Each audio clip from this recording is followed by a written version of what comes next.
update.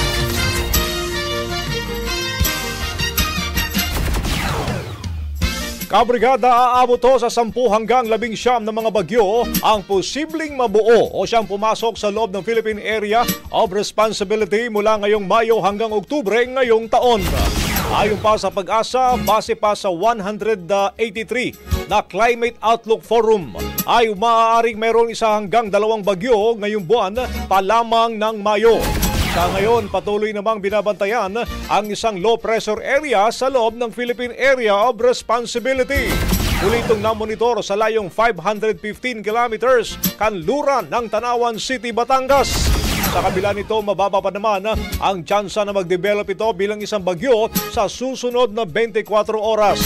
Samantala mga kabrigada, kahit na mayroong mga naitalang pag-ulan sa iba't ibang panig ng bansa, mula kahapon, nakakapasong heat index pa rin ang inaasahan ng ilang area.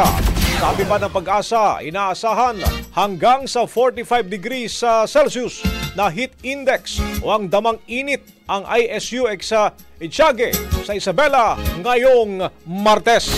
Brigada Balita Nationwide sa tanghali. Ang bahaging ito ay hatid sa atin ng PowerCell Soya Coffee. Masarap araw-arawin.